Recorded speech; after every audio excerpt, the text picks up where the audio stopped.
আসসালামু আলাইকুম, আশা করি সবাই ভালো আছেন। আজকে যে ব্যাপারে একটু কথা বলবো সেটা হলো জুলাই আন্দোলন, যেটার মাধ্যমে একটা স্বৈরাচারী হাসিনার পতন ঘটে গেল। এই আন্দোলনের মাস্টার মাইন্ড কে বা কারা ছিল, এই টপিকটা নিয়ে চারদিকে অনেক সরগরম অবস্থা। মিডিয়াও প্রচণ্ড সিরিয়াসলি এটাকে ফোকাস করছে এবং এই জায়গায় এসে অনলাইন স্ফিয়ারেও মানুষ এই আন্দোলনের মাস্টার মাইন্ড কারা ছিল বিভিন্নভাবে ক্রেডিট দেওয়া এবং আদায় করার যে চেষ্টাটা করা হচ্ছে, এই ব্যাপারে আমার কাছে মনে হলো কিছু ফ্যাক্ট সবার সামনে উপস্থাপন করা উচিত। এই আন্দোলনটা আলটিমেটলি সাকসেসফুল কেন হয়েছে এটা জানেন? আমাকে যদি কেউ বলে যে এক কথায় উত্তর দিতে হবে যে এই আন্দোলনটা সাকসেসফুল কেন হয়েছে, উত্তর হইল এই আন্দোলনের কোনো মাস্টার মাইন্ড ছিল না। এই আন্দোলনের যদি কোনো মাস্টার মাইন্ড থাকতো এককভাবে এই আন্দোলন সাকসেসফুল হইতো না। কিন্তু দেখেন, সাকসেসফুলি এই ব্যাপারটা এস্টাবলিশ করার বিভিন্ন জায়গা থেকে চেষ্টা করা হচ্ছে। এই জায়গাটা যদি দূর না করা হয় তাইলে এই আন্দোলনের যে স্পিরিট যেটা ছিল সেটা একেবারে শুরুতেই বিপন্ন হয়ে যাবে। আমার এই কথাটা শুনলে আপনাদের কাছে প্যাথেটিক লাগতে পারে যে সবাই বলছে আন্দোলনের মাস্টার মাইন্ড অমুক তমুক সমন্বয়ক হ্যান ত্যান বহু কিছু, কিন্তু আমি প্রথমেই বলছি এই আন্দোলন সফল হওয়ার পেছনে সবচেয়ে বড় অবদান ছিল এইটাই যে এই আন্দোলনে কোনো মাস্টার মাইন্ড ছিল না। কেন বললাম এই কথাটা আমি ব্যাখ্যা করে বোঝানোর চেষ্টা করছি। অনেকগুলো ঘটনা আপনাদেরকে নিয়ে আসবো আপনাদের সামনে এবং আপনাদেরকে চিন্তা করার সেই জায়গাটা আমি তৈরি করে দিব, তাহলে আপনারা বুঝতে পারবেন। এই যে এই আন্দোলনে সবচেয়ে বড় কথা, একটা কথা আপনাদের মনে আছে যে success has many fathers while failure is an orphan. এই আন্দোলনটা যদি সফল না হইতো অনেক মাস্টার মাইন্ড অনেক সমন্বয়ক তখন নিজেদের পরিচয় দিতেও লজ্জা পেত, মুখ লুকিয়ে রাখত। আর যে মুহূর্তে এই আন্দোলনটা হাসিনার পতন ঘটিয়ে ফেলেছে, এখন এই আন্দোলনকে সিনায় নেওয়ার জন্য, আন্দোলনের ক্রেডিট নেওয়ার জন্য লোকের অভাব নাই। এমনকি 5 তারিখের পর থেকেও বহু বিপ্লবীর এই দেশে জন্ম হয়ে গেছে। ঠিক আছে, আমি কোনো তাদেরকে ডিমিন করে কোনো কথা বলছি না, বাট কিছু ফ্যাক্টের দিকে চলে যাই। এই যে মাস্টার মাইন্ড শব্দটা দিয়ে আপনারা যেটা এস্টাবলিশ করার চেষ্টা করছেন, এই ব্যাপারটা কি হচ্ছে জানেন? 71-এর পরে ওই যে একটা কাল্ট তৈরির যে একটা কালচার ছিল সেইটাকেই আপনারা আবার আর একটা ফরম্যাটে নিয়ে এসে দাঁড় করানোর চেষ্টা করছেন।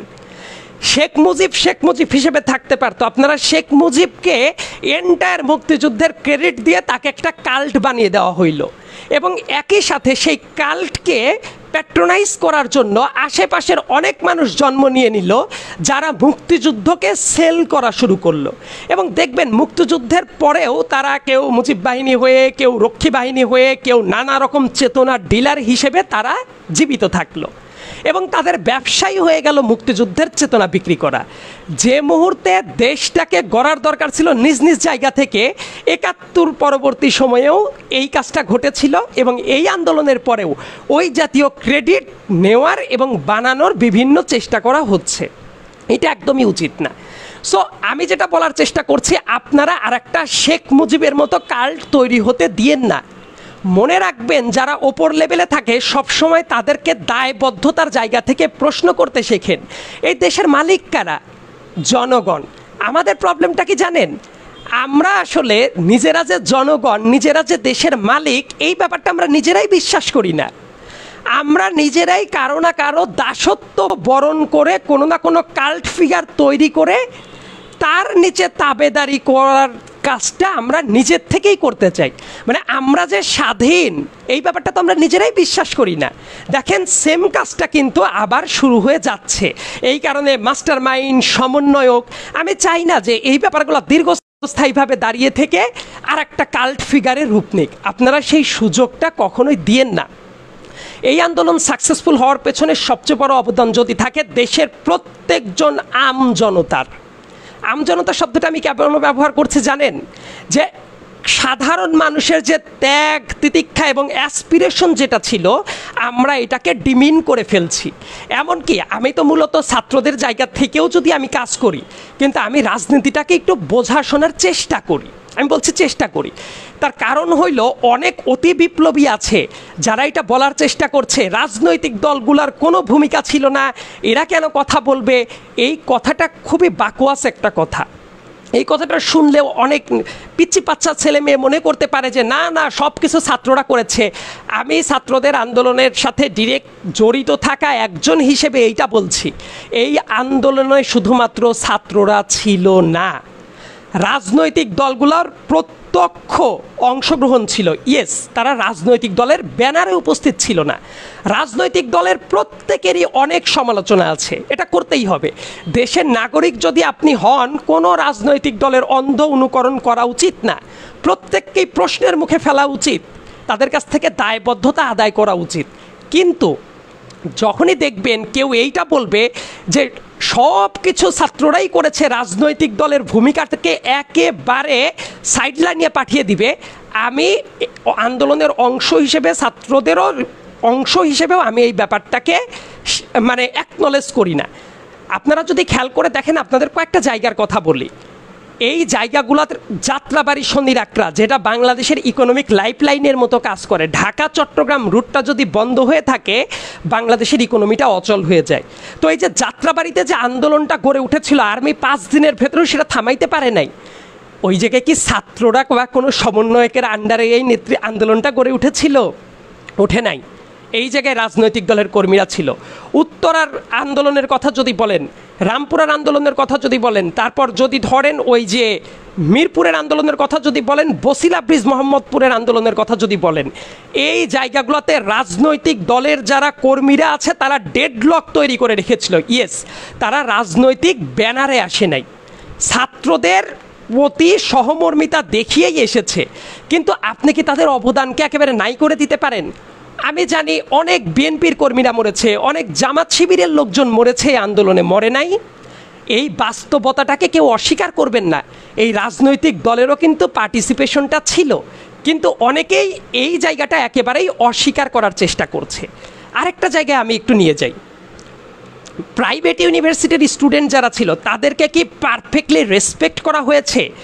Being a student of Dhaka university, আমার এইটা বলতে বিন্দু মাত্র দ্বিধা নাই। প্রাইভেট ইউনিভার্সিটির স্টুডেন্টরা যদি ঢাকা নেমে দুর্গ না তৈরি করতে পারতো, তাদের যদি রক্ত না ঝরতো, এই আন্দোলন থেমে যাইতে পারতো।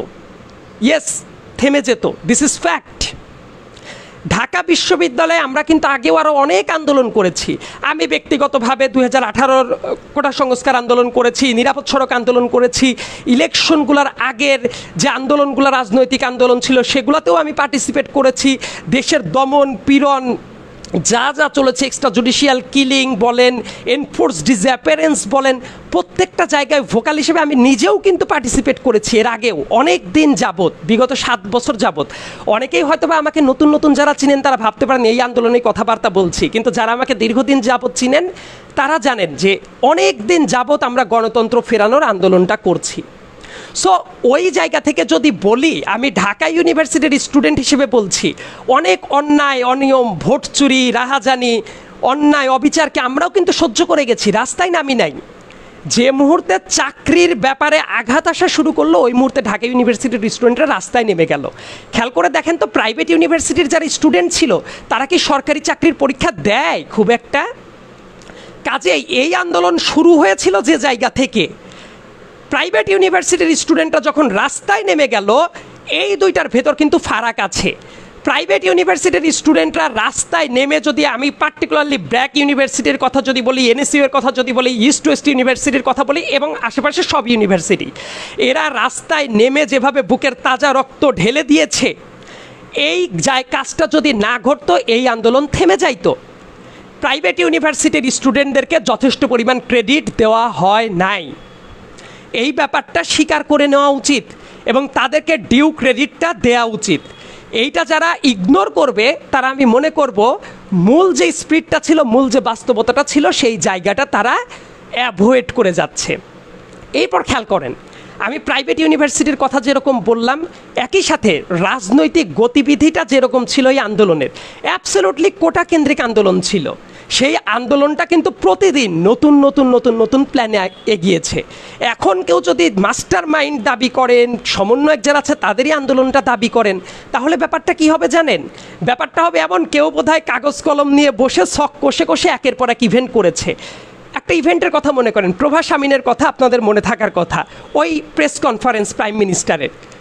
প্রভা শামিন যে ওই প্রশ্নটা জিজ্ঞেস করবে এবং হাসিনা যে দাম্ভিকভাবে এই উত্তরটা দিবে, এইটা কি কারো মাথায় ছিল? ওই দিন যদি এই ঘটনাটা না ঘটতো, তাহলে কি ওই দিন রাতের বেলায় ঢাকা বিশ্ববিদ্যালয়ের ছেলেমেয়েরা রাস্তায় নেমে আন্দোলনটা আবার নতুন করে ভিন্ন একটা মানে গিয়ারে আন্দোলনটা শুরু হতো? হতো না। কিন্তু এই ব্যাপারটা কি কোনো মাস্টার মাইন্ডের মাথা দিয়ে আসা জিনিস? উত্তর হইল এই জিনিসটা মাস্টার মাইন্ডের মাথা দিয়ে আসে নাই। সো এই আন্দোলনে একক কোনো মাস্টার মাইন্ড ছিল না। এই গতিপথটা টাইম টু টাইম ঠিক করে নিয়েছে, জনতাই ঠিক করে নিয়েছে। কেউ কেউ মেন্টরিং করেছে, গাইডলাইন দিয়েছে, সেটা ডিফারেন্ট পার্সপেক্টিভে। কিন্তু কালটা আপনারা তৈরি করবেন না। একই সাথে আর একটা কথা বলি, এই আন্দোলনে প্রতিদিন কিন্তু আন্দোলনের রূপ চেঞ্জ হইতো। এই আন্দোলন কিভাবে চলবে, ডিবিতে যাদেরকে ধরে নিয়ে গেল, বাকিরা যারা ছিল তারা কোথায় থেকে বয়ানগুলা দিয়েছে, লাইভগুলা করেছে, এই আলোচনাটা কি সবাই জানেন? তাদের সাথে কি ওই মুহূর্তে সবার যোগাযোগ ছিল? উত্তর হইল না। আবার 9 দফার যে দাবি, মূলত এই 9 দফার পয়েন্টটা কিন্তু হাসিনার পতন ঘটানোর সূত্রপাত। যে জায়গায় হাসিনাকে জনতার কাছে ক্ষমা প্রার্থনা করার কথা ছিল, ওবায়দুল কাদের থেকে শুরু করে কুমড়ো পটাশ আরাফাত থেকে শুরু করে আসাদুজ্জামান স্বরাষ্ট্রমন্ত্রী থেকে শুরু করে এদের পদত্যাগ করানোর কথা ছিল। সো এই যে 9 দফার যে দাবিগুলো আসলো, এগুলো কি মানে একদিন মাথা থেকে ছক কষেই চলে আসছে? আসে নাই। কিন্তু বিভিন্ন উইংয়ে কাজ হয়েছে। এই কাজগুলো করার পেছনে রাজনৈতিক দলগুলোর ভূমিকা ছিল, বিভিন্ন ব্যক্তির ভূমিকা ছিল, আন্দোলন যারা করছে তাদের ভূমিকা ছিল, মাদ্রাসার স্টুডেন্টদের ভূমিকা ছিল, প্রাইভেট ইউনিভার্সিটির স্টুডেন্টদের ভূমিকা ছিল। আপনি এদেরকে কেন সবাইকে মানে সরিয়ে দিয়ে স্পটটাকে একটা জায়গায় নিয়ে আসার প্ল্যান করছেন? এই জায়গাটা কিন্তু বোঝাটা অত্যন্ত জরুরি। আবার রাজনৈতিক দলের কি পরিমাণ নেতাকর্মী মারা গিয়েছে সেই হিসাবটা কি আপনাদের কাছে আছে? অনেক ইয়াং মানুষ আছেন যারা রাজনীতির বোঝাপড়াটা বুঝেন কম একটু, বা হয়তো বা আগের থেকে চর্চাটা করতেন না, তারা কিন্তু এই ব্যাপারটা না বুঝে অনেক কথা বলতে পারে। কিন্তু বাস্তবতাটা হলো ব্যানার ছাড়া রাজনৈতিক দলও হিউজ ইম্প্যাক্ট রেখেছে। মোস্ট ইম্পর্টেন্টলি সাধারণ মানুষ, এই যে রিক্সাওয়ালা যারা দাঁড়িয়ে গেছে, রাস্তার শ্রমজীবী মানুষ যারা দাঁড়িয়ে গেছে, গার্ডিয়ান যারা দাঁড়িয়ে গেছে, ইনাদের অ্যাসপিরেশন কি ছিল? যদি 7 জানুয়ারির ইলেকশনটা এইভাবে আরও একবার ম্যাসিভলি রিগড ইলেকশন যদি না হইতো, মানুষের যদি দমন পীড়নের শিকার যদি না হইতো মানুষ, তাইলে কিন্তু এই কালেকটিভ যে ঘৃণা হাসিনার বিরুদ্ধে, এইটা কি হইতো? এটা কিন্তু আসতো না। কাজে এই জুলাই বিপ্লবের প্রেক্ষাপট কিন্তু বিগত 15 বছরে যারা দমন পীড়ন সহ্য করেছে, এই প্রত্যেকটা মানুষের, প্রত্যেকজন আমজনতার। আবার আমি একটি স্ট্যাটাস দিয়েছিলাম এর আগে, দেখেন আন্দোলনটার না এত মানুষ আহত হয়েছে, এত মানুষ নিহত হয়েছে, কালেকটিভলি এই গভর্নমেন্ট কিন্তু এখনও কাজ করতে পারে নাই, এখনও প্রপার ডকুমেন্টেশনে যাইতে পারে নাই। কিন্তু কি হয়েছে জানেন, পার্টিকুলার কিছু ফেস আরবান সোসাইটিতে যারা এক্সিস্ট করে, এমন কিছু মানুষ, কিছু শহীদকে নিয়ে অনেক কথাবার্তা বলা হচ্ছে। আমি একটা স্ট্যাটাস দিয়েছিলাম যে আমি যে এলাকায় থাকি এর পাশে একটা গোয়ালাপাড়া আছে, সেই গোয়ালাপাড়ার যে ছেলেটা, ছোট্ট একটা শিশু মারা গেল, এই হিসাব আপনি কোথাও পাবেন না। অনেক বেওয়ারিশ লাশ যারা পড়ে আছে বিভিন্ন জায়গায়, কবর ঠিক মতো হয় নাই, বা কবর কিভাবে হয়েছে পরিবারের লোকজন জানে না, এদের অবদানের কথা কিন্তু কোথাও লেখা নাই, আমাদের এই সুশীল সমাজে আলোচনা করা হয় নাই। এর মানে কি তাদের অবদান নাই? আমরা কি সেটা আলোচনা করেছি? এবং এই আন্দোলনটা কেন 2018 আন্দোলন যেভাবে থেমে গিয়েছিল, এই আন্দোলন থামে নাই কেন জানেন? ফর দ্য ফার্স্ট টাইম শহরের আরবান এলিট যে গোষ্ঠীটা আছে, তারা এই আন্দোলনের ভিকটিম হয়ে গিয়েছিল ডিরেক্ট। এইটা যদি না হইতো, 2018 আন্দোলন দেখেন থেমে গিয়েছিল না? আমরাও তো সেই আন্দোলন করেছিলাম, রাজপথে থেকেই আন্দোলন করেছিলাম, সেটা থেমে গিয়েছিল, অ্যাসপিরেশন নষ্ট হয়ে গিয়েছিল। এটাও হতে পারতো। যে মুহূর্তে প্রাইভেট ইউনিভার্সিটিগুলোর স্টুডেন্ট, স্কুল কলেজের বাচ্চা যারা ঢাকা কেন্দ্রিক আছে, তাদের গায়ে যখন বুলেট লাগলো, তখনই মানুষ ফিল করা শুরু করলো এটা শুধু ছাত্ররা না, পেটের দায়ে না, প্রত্যেকজন মানুষের এই আন্দোলনে নামা উচিত। এবং এইটা যদি না হইতো, বিশ্বাস করেন, এটা মনে হতো গরিব কিছু মানুষ মরছে, গরিব কিছু অধিকার বঞ্চিত মানুষরা কথা বলছে, এই আন্দোলন নিয়ে এত ট্র্যাকশন পাওয়ার কিছু নাই। কাজেই এই ইনক্লুসিভ আলোচনাটার দরকার আছে। আমরাই সব করেছি এই কথাটা ভুল, কেউ যদি এই কথাটা বলে তাহলে মনে রাখবেন যে এইটা হবে মিথ্যা এবং স্বার্থপরের মতো কথাবার্তা। এই আলোচনাগুলো অনেকে বোঝার চেষ্টা করেন না, মনে করেন যে একটা সিঙ্গেল লাইন ধরে আন্দোলনটা এগিয়ে গেছে।